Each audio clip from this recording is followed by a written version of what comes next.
my name is Brianna Emmeheiser, and I'm here at Comfort Inn with some very random strangers that I met so they could listen to my speech. They aren't very comfortable with being on camera though, so that's why I'm not introducing them. Anyway, I'm here to talk about music and education. How do they fit? What does music exactly have to do with education, you may ask? Is there a connection? These are some common questions, especially now since all of the arts and the music programs are being some of the first programs to be cut. There is something that needs to be remembered, however, and that's the Mozart effect.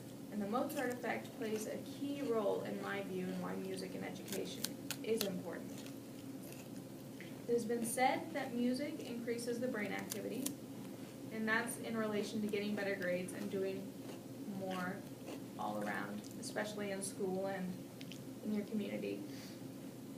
What do you think? I think maybe this holds true. Why? Well, like I said, we will talk about the Mozart effect, which is why my main belief is that music does help the brain activity. First, let's talk about how it started. And music started to really take a toll or really show up in education during the 19th century. It really joined education during that time. And that is how it changed the face of education as we know it.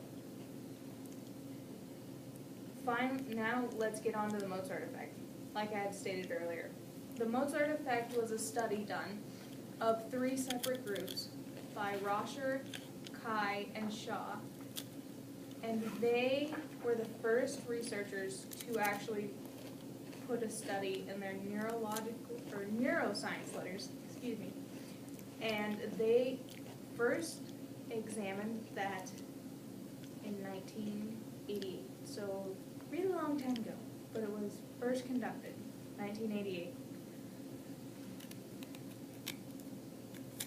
Gordon Shaw was the first one to start hypothesizing, and he hypothesized that if brain activity sounded like music, then it could be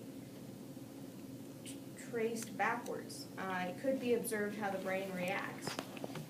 And later he did join Francis Roscher and Catherine Kai to create the study, the Mozart effect. They assigned 36 students to 3 groups. One group received a relaxation tape, one group received complete silence, and then one group received a selection of Mozart's.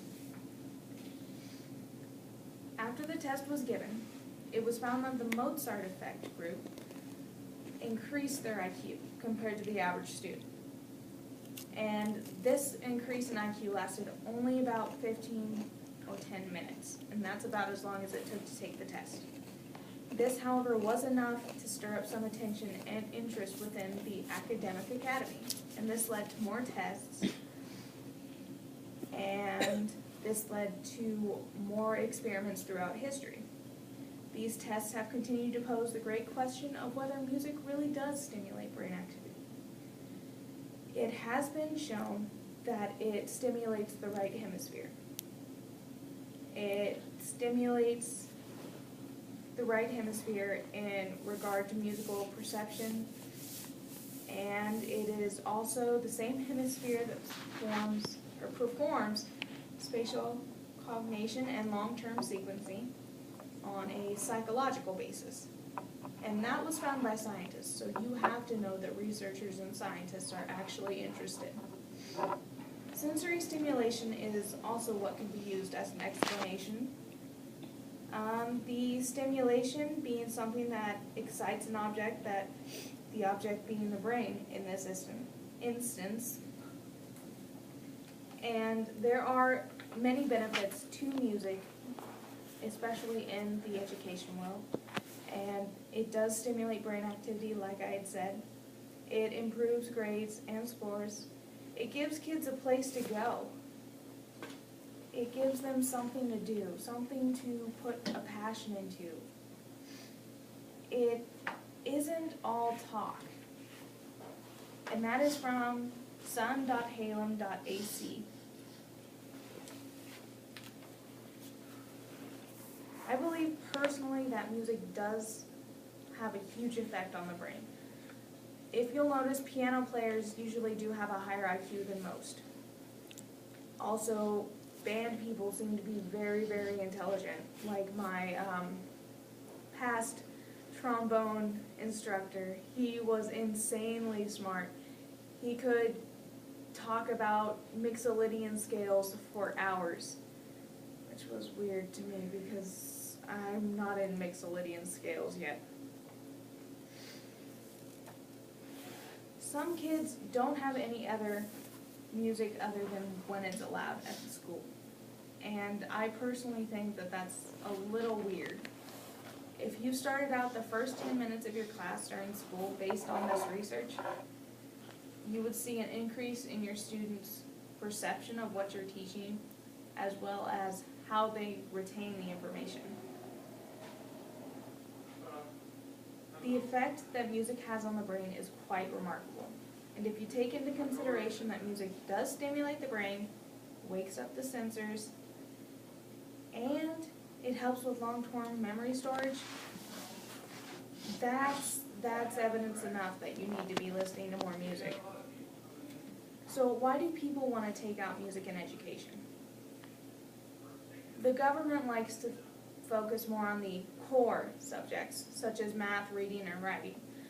But honestly, if you don't have anything for them to, or for these students to go and take their stress out on, if you don't have any place for them to go and feel safe, for them to go and just hang out with friends, do something that they love, you will see that students will begin to hate school.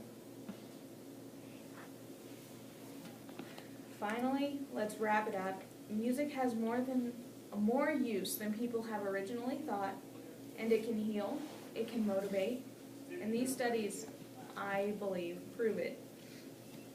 The Mozart effect is probably one of the trickiest things to get to where it's on your side, but these studies that have been done in the Mozart effect, which Rosher and Shaw, again, worked together and they proved with scientists that the brain is stimulated by music.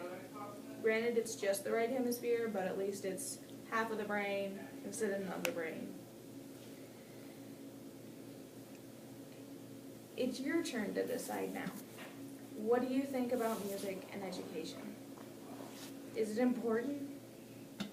I think so.